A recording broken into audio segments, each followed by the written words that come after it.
चलिए जानते हैं आज देश और दुनिया की सिलेक्टेड काम की और महत्वपूर्ण 25 बड़ी खबरों को सिर्फ 10 मिनट में। पर अभी तक आपने इस वीडियो को लाइक नहीं किया है तो लाइक कर दें और इस चैनल को सब्सक्राइब भी कर लीजिए। कांग्रेस का घोषणा पत्र हुआ जारी। कांग्रेस के घोषणा पत्र में 5 न्याय और 25 गारंटियां, 400 रुपए मजदूरी, गरीब महिलाओं को सालाना 1 लाख रुपया, एमएसपी कानून के साथ ही जाति जनगणना का किया वादा।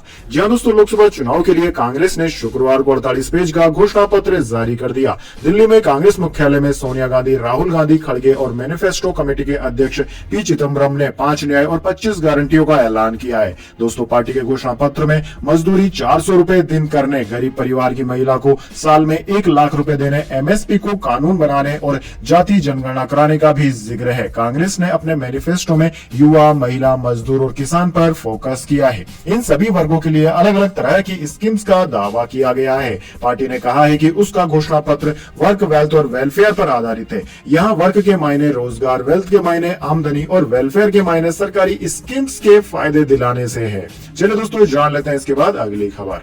मोदी बोले, कांग्रेस ने राम मंदिर पर एडवाइजरी जारी की, अपने लोगों से मुंह पर ताला लगाने को कहा। उन्हें लगता है कि राम का नाम लिया तो राम राम न हो जाए। जी दोस्तों, राजस्थान की चूरू में प्रधानमंत्री मोदी ने कहा कि बीते 10 साल में हमने कई काम किए हैं, लेकिन यह बहुत कम है। अभी तक जो मोदी ने किया है वो सिर्फ बड़ी होटलों में मिलने वाला स्टार्टर यानी कि एपेटाइजर है। अभी तो खाने की पूरी थाली बाकी है। उन्होंने 3 तलाक पर कहा कि यह कानून हमारी मुस्लिम बहनों की मदद कर रहा है। वे यह समझे कि यह 3 तलाक आपके जीवन पर तो खतरा था ही, मोदी ने आपकी रक्षा तो की है, लेकिन मोदी ने हर मुस्लिम परिवार की भी रक्षा की है। प्रधानमंत्री ने राम मंदिर, भ्रष्टाचार और परिवारवाद पर कांग्रेस व विरोधियों को जमकर घेरा। इसके बाद दोस्तों, जान लेते हैं अगली खबर। संजय सिंह बोले, शराब घोटाला भाजपा ने किया है। आम आदमी पार्टी के खिलाफ बयान देने वाला मंगुंडा अब एनडीए से चुनाव लड़ रहा है। जी हां दोस्तों, आम आदमी पार्टी नेता राज्यसभा सांसद संजय सिंह ने शुक्रवार को प्रेस कॉन्फ्रेंस करके शराब घोटाले के पीछे भाजपा का हाथ बताया। उन्होंने कहा कि मुख्यमंत्री अरविंद केजरीवाल को साजिश के तहत गिरफ्तार किया गया है। जांच एजेंसी ईडी ने टीडीपी सांसद मंगुंटा रेड्डी और उनके पिता राघव रेड्डी पर दबाव डालकर केजरीवाल के खिलाफ बयान दिलवाया है। संजय सिंह ने आगे कहा कि मंगुंटा रेड्डी अब प्रधानमंत्री की तस्वीर लगाकर चुनाव लड़ रहे हैं। दरअसल आंध्र प्रदेश में Telugu Desam party TDP NDA की सहयोगी पार्टी है। दोस्तों, सुप्रीम कोर्ट से जमानत मिलने के बाद बुधवार शाम संजय सिंह तिहाड़ जेल से रिहा हुए थे। वे 6 महीने से जेल में बंद थे। इसके बाद दोस्तों, जान लेते हैं अगली खबर। बच गया यूपी का मदरसा एक्ट, 17 लाख मुस्लिम छात्रों को राहत देते हुए सुप्रीम कोर्ट ने दिया बड़ा फैसला। जी हां दोस्तों, सुप्रीम कोर्ट ने उत्तर प्रदेश के 25,000 मदरसों के 17 लाख छात्रों को बड़ी राहत दी है। दरअसल दोस्तों, कोर्ट ने यूपी मदरसा एक्ट 2004 मामले में इलाहाबाद हाईकोर्ट के फैसले पर रोक लगा दी है। सर्वोच्च न्यायालय ने इलाहाबाद हाईकोर्ट के उस फैसले पर अंतरिम रोक लगाई है जिसमें इस एक्ट को असंवैधानिक करार दिया गया था। साथ ही कोर्ट ने पक्षकारों यानी कि मदरसा बोर्ड, यूपी सरकार और केंद्र सरकार को नोटिस देते हुए 30 जून 2024 तक जवाब भी मांगा है। फिलहाल दोस्तों, 2004 के मदरसा बोर्ड कानून के तहत ही मदरसों में पढ़ाई लिखाई चलती रहेगी। सुप्रीम कोर्ट ने अपने आदेश में कहा कि इलाहाबाद हाईकोर्ट का फैसला प्रथम दृष्टया सही नहीं है, क्योंकि हाईकोर्ट का यह कहना सही नहीं है कि धर्मनिरपेक्षता का उल्लंघन है। खुद यूपी सरकार ने भी हाईकोर्ट में एक्ट का बचाव किया था। हाईकोर्ट ने 2004 एक्ट को असंवैधानिक करार दिया था। सुप्रीम कोर्ट ने इस मामले में सरकार और अन्य को नोटिस जारी किया है। यानी कि दोस्तों, यूपी में अब मदरसा चलते रहेंगे। पहले खबर आई थी कि मदरसे में जितने भी छात्र छात्राएं पढ़ते हैं वे सब अब नॉर्मल स्कूलों में शिफ्ट हो जाएंगे। वैसे दोस्तों, इस बारे में आपके क्या विचार है? क्या मदरसों में पढ़ाई होती रहनी चाहिए या फिर सरकारी स्कूलों या प्राइवेट स्कूलों में जो कि राज्य सरकार और केंद्र सरकार के पाठ्यक्रम पे चलते हैं उनमें छात्र छात्राओं को पढ़ाना चाहिए? आपके क्या है विचार इस बारे में? कमेंट बॉक्स में जरूर लिखे। इसके बाद दोस्तों, जान लेते हैं अगली खबर। रेपो रेट में लगातार 7वीं बार बदलाव नहीं, लोन महंगे नहीं होंगे, आपकी ईएमआई भी नहीं बढ़ेगी। आरबीआई ने 6.5% पर रेपो रेट बरकरार रखी।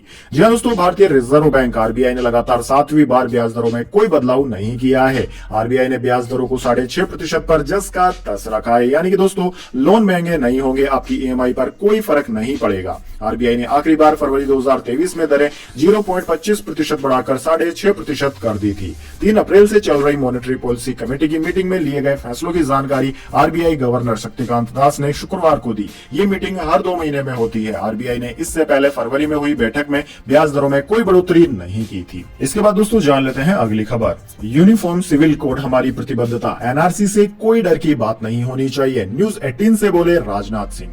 जी हां दोस्तों, केंद्रीय रक्षा मंत्री राजनाथ सिंह ने शुक्रवार को कहा है कि यह सरकार की प्रतिबद्धता है कि समान नागरिक संहिता यानी कि यूसीसी को लागू किया जाए। उन्होंने इस मुद्दे पर देश को गुमराह करने की कोशिश के लिए विपक्ष को जिम्मेदार ठहराया। शुक्रवार को नेटवर्क 18 ग्रुप के editor in chief Rahul Joshi से बातचीत करते हुए उन्होंने यह बातें कही। उन्होंने आगे कहा कि मैंने पहले ही कहा है कि घोषणा पत्र के अलावा यह हमारी प्रतिबद्धता है कि हम चाहते हैं कि समान नागरिक संहिता लागू की जाए। यह हमारी बहुत पहले से मान्यता है। विपक्ष की ओर से कई लोग बेवजह इस मुद्दे को जाति, समुदाय या धर्म के आधार पर उठाने की कोशिश कर रहे हैं। इस मुद्दे पर दोस्तों विपक्षी दल जमकर हंगामा कर रहे हैं। वैसे इस बारे में आपके क्या विचार हैं? कमेंट बॉक्स में अपनी राय जरूर दीजिए। चलिए दोस्तों जान लेते हैं अगली खबर। आम आदमी पार्टी नेता मनीष सिसोदिया बोले जल्द ही बाहर मिलेंगे। जमानत पर सुनवाई के एक दिन पहले चिट्ठी आई सामने, कहा लव यू ऑल। जी हाँ दोस्तों, दिल्ली शराब नीति केस में 26 फरवरी 2023 से जेल में बंद पूर्व उप मुख्यमंत्री मनीष सिसोदिया ने तिहाड़ से अपने विधानसभा क्षेत्र पड़पड़गंज के लोगों को चिट्ठी लिखी है। इसमें उन्होंने कहा है कि जल्द ही बाहर मिलेंगे,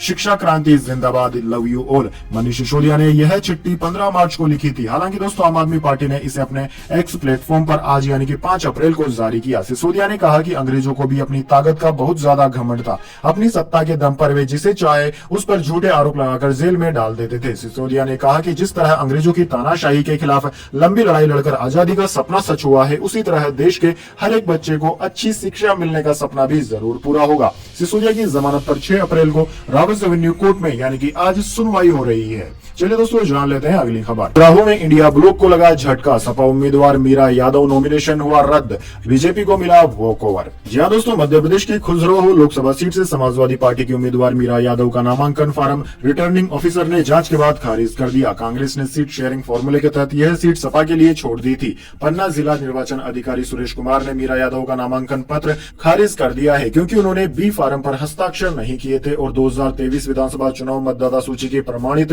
प्रति संलग्न करने में भी वह असफल रही थी। बीजेपी ने खुजराहो से मौजूदा सांसद और प्रदेश अध्यक्ष वीडी शर्मा को चुनावी मैदान में उतारा है। समाचार एजेंसी पीटीआई के मुताबिक मीरा यादव के पति दीप नारायण यादव ने कहा कि वे रिटर्निंग ऑफिसर के आदेश के खिलाफ उच्च न्यायालय जाएंगे। उन्होंने कहा कि जांच के बाद कल फार्म का सत्यापन किया गया। नियम है कि अगर कोई गड़बड़ी है तो उसे ठीक कराना रिटर्निंग ऑफिसर का कर्तव्य है, भले ही उम्मीदवार अनपढ़ हो। उन्होंने यह भी कहा कि नामांकन फार्म तो ठीक था, लेकिन आज 2 कमियां निकाल दी गई। पहला, फार्म के साथ लगी मतदाता सूची प्रमाणित नहीं है या पुरानी है। दूसरी, 2 जगह हस्ताक्षर करना था लेकिन केवल एक ही स्थान पर साइन किया गया है। उन्होंने यह भी दावा किया है कि उन्हें 3 अप्रैल तक मतदाता सूची की प्रमाणित प्रति नहीं मिली और इसलिए जो प्रति उपलब्ध थी उसे संलग्न कर दिया। चलिए दोस्तों जान लेते हैं इसके बाद अगली खबर। अगले 2 दिनों में लू, कई राज्यों में भारी बारिश के आसार, मौसम विज्ञान विभाग ने दी चेतावनी।